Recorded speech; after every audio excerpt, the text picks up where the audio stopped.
सलाम जी राउत साहब। बहुत शुक्रिया सर जी, आपको बड़ा ये मुश्किल से आज हमने ये अरेंज किया है सर। ये मरियम का सवाल आपने सुन लिया होगा, तो आपकी क्या रीडिंग है, क्या राय है इससे पहले कि हम ये पीटीआई के कल वाले धरने पे हैं या ये शंघाई कॉन्फ्रेंस जो हो रही है उस पर बात करें, तो आप ज़रा ये मरियम साहिबा जो पूछा है आपसे कोई इस पर कोई अगर आप हमें एनलाइटन करें सर, आपको क्या लगता है कि ऐनी तरमीम जो होने वाली है सर?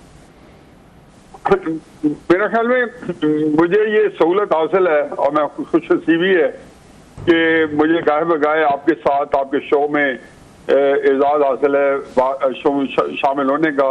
और चूंकि ये पिछले 2-3 हफ्तों से टॉपिक जो है तसलसल से हम डिस्कस कर रहे हैं इसी पैराए में, इसी मौजू के तले और जो नफ्स मजमून या माफी ज़मीर है वही यही होता है कि उसके नीचे के जी कौन सी पार्टी कहाँ पोजीशन लट करेगी और क्या क्या होगा और तरमीम होगी या नहीं होगी। तो मेरा ख्याल है कि हर दफा तकरीबन मेरा तो जवाब बड़ा नपतुल और एक ही है और उसमें हूँ बड़ा फर्क नहीं आया, किसी मौके पर भी नहीं आया। ये जरूर आया कि जी ख्याल था कि जी शायद SCO कॉन्फ्रेंस से पहले ये तरमीम हो जाएगी, फिर ख्याल आया कि नहीं SCO कॉन्फ्रेंस के फौरन बाद हो जाएगी। दरमियान में एक ये भी उबाल आया कि हो सकता है कि जी 25 के बाद भी 2-4 दिन बाद हो जाएगी तो क्या फर्क पड़ेगा। लेकिन अब लगता ही है कि ये शायद फौरी तौर पे 17, 18, 19 को जैसी 17 तारीख को कॉन्फ्रेंस खत्म होगी और ये तरमीम आ जाएगी। अच्छा, बाकी एक और बात है जो कि मैं दोबारा उसको किसी और अंदाज में कह देता हूँ कि पाकिस्तान में अनहोनी जो है वो अनहोनी नहीं है, ये वो बिजनेस एज यूजुअल है। ये हमारे अंदर ये अनहोनियां होना कोई अनोखी बात नहीं है। ये जो है इसलिए अनहोनी जो कहें या ना कहें, यहाँ पे कुछ चीजें जो हैं वो ऑलरेडी उनके बारे में तयन हो चुका होता है। मसलन इसके बारे में मुल्क के पेशतर दानिशवर वो यकसुए कम अज कम, मैं तो पूरी यकसुई के साथ एक बात कहता रहा हूँ कि तरमीम भी होगी और ये सारी पार्टियां बशमूल PTI ऑन बोर्ड होंगे। अच्छा, ये भी हमेशा से इसमें दो राय नहीं थी कि हुकूमत दिखा 22 सही है, आखिर में 3-4 जो 3 जो है जो भी होगा जिसके अंदर बेयर मिनिमम जो असल उसका जो असल जो हासिल असूल होगा, जो बड़ी एक इफेक्टिव किस्म की चीज होगी जिससे जो वो हासिल करना चाहते हैं या जो कोई वो रोकना चाहते हैं उसका वो उनको उसमें वो कामयाब हो जाएंगे उन तरमीम को नाफिज कराने में या उसको मजू कराने में। और फिर ये मुझे यूं लगता है कि इमरान खान साहब की जो मुलाकातें 10 दिन के लिए या SCO कॉन्फ्रेंस है ये भी एक ब्लेसिंग इन डिस्गाइज है, नेमत गैर मुतरक्किब है कि इसके अंदर आईनी तरमीम के लिए हालात ज्यादा मुवाफिक हुए हैं बनिस्बत जो है ये कहना है कि जी इससे कुछ चीजें जो लेट हो सकती थी नहीं। अब ये इमरान खान से मुलाकात न होना जो है तरीके साहब को जब ये फैसला खुद करना पड़ेगा तो ये भी हो सकता है कि वो बेयर मिनिमम पे, और ये भी हो सकता है कि उनके कुछ लोग जब तरीके साहब कहेंगे वोटिंग में नहीं जाते तो कुछ लोग जो है वो वोट में दे देंगे क्योंकि पार्टी पॉलिसी तो होगी नहीं, तेरी उसी को खिलाफवर्जी होगी या पार्टी ने कहा होगा कि हमने ये नहीं देना। तो ये एक अजीबो गरीब सूरत हाल है। मेरा ख्याल है कि जी अब तो मुझे यूं लगता है कि 19-20 तारीख तक शायद तरमीमी हो जाए। मौलाना फजल रहमान साहब जो रोल अदा कर रहे हैं उनको करना चाहिए ऐसा, क्योंकि उनके ऊपर मत भूलें कि इस वक्त सारी पार्टियां जो है सबका जो पीर खाना है वो इस मौलाना फजल रहमान साहब का घर है। और आखिर में भी यही कहा जाता है कि नवाज शरीफ साहब भी अब आने वाले हैं और वो भी उससे मुलाकातें करेंगे। बाकी जरदारी साहब जा चुके हैं, तरीके साहब की सारी लीडरशिप का जा चुकी है, शहबाज शरीफ साहब जा चुके हैं, मुस्लिम लीग का एक बंदा जा चुका है।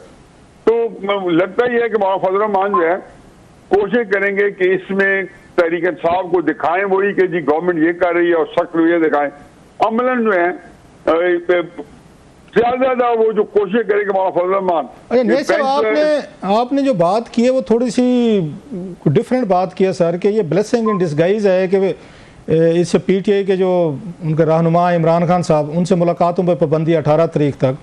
तो यहाँ तो PTI तो उसके लिए हंगामा करने आ रही है, कल यहाँ पर धरने देने आ रही है, लोग आ रहे हैं, अभी तक उन्होंने कॉल अपनी वापस नहीं ली डी चौक में। तो आपको कैसे लगता है ब्लेसिंग इन डिस्गाइज है? वो तो इसे प्रोटेस्ट करके बहुत बड़ा हंगामा करने वाले हैं बकौल उनके सर। मेरा ख्याल है कि मैंने अपनी जिंदगी में अगर कुछ सियासी मिजाज में देख सकता हूँ तो ये देख सकता हूँ। कभी कोई जुलूस, कोई जलसा, कोई ये कोई बिजली का बटन है कि ऑन कर देंगे क्या 14 तारीख चंद घंटे बाद जो है 2 घंटे बाद, 2.25 घंटे बाद आपका प्रोग्राम लाइव चल रहा है, हम 15 तारीख शुरू हो जाएगी। ये कोई ख्वाहिश है कि हम आएंगे क्या? बस कोई तैयारी, कोई बात, कोई किस्सा कहानी और फिर जो मुलाकात कराई जाए। देखो क्राइसिस ये है कि मैं आपको बताऊं, हकीकत यह है कि इमरान खान साहब जो हैं इस वक्त बहुत ही मजलूम शख्स है कि उनके अपने बंदे जो हैं वो, मैं लास्ट से याद है मैंने कहा था कि उनको मामू बना रहे हैं। ये सारे का सारा जो है ना टोपी ड्रामा है। जो इधर जो कर रहे हैं उससे भी तरीक़त साहब हल्की हो रही है। पिछला हंगामा किया है तो तरीक़त साहब बेचारी जो है जिसकी अच्छी खासी पॉलिटिकल फॉलोइंग है, इन सारी चीजों से जितने जलसे किए थे, जितने जुलूस किए, जितने रैली किए, जितने लॉन्ग मार्च किए, जितने एहतजाज किए, तरीके साहब उसके बाद कमजोर होकर सामने आई है। ये मैं नहीं कह रहा कि उसकी सियासत कमजोर होगी, जो उनकी अपनी जो, यानी कि ये पता चलता है कि तरीक़त साहब जो है किसी किस्म की एक्टिविटी करने की जो है उसमें इस्तात नहीं है। और ये कोई अच्छा शुगुन है कि इतनी बड़ी पार्टी हो, इतनी बड़ी फॉलोइंग हो, और हमारे ये बंदे तो काफी सारे बाहर निकलते हैं जब वो एहतजाज की कॉल देते हैं। लास्ट टाइम भी बंदे काफी सारे बाहर निकले थे। भी काफी सारे बंदे जो होते हैं ना वो घरों को नहीं जाते होते। काफी सारे बंदे हुकूमतें तब्दील कर जाते हैं, दुनिया में आज तक है। ये किसी जमात में, मैं इमरान खान पहली बार के प्रोग्राम में कह चुका हूँ, 25 मई 2022 को इस्लामाबाद आना था, उनका 30 लाख बंदा लाऊंगा। मैंने अपने प्रोग्राम निकालने, मेरे जियो के प्रोग्राम में मैं कहता था कि इमरान खान अब 30,000 बंदा ले आए। 30 लाख नहीं, 30,000। ये हुकूमत चल नहीं चलेगी। और भाई 30,000 बहुत बंदा होता है, लेकिन अब 3,000 बंदा दे तो कहीं बंदा में आप देखा नहीं था। 26 मई को इस्लामाबाद पहुंचे थे तो क्या बंदे थे, उनका खुद चेहरा उतर हुआ था जो मजहबी टच लगा रहे थे कासिम सूरी साहब के कहने पे।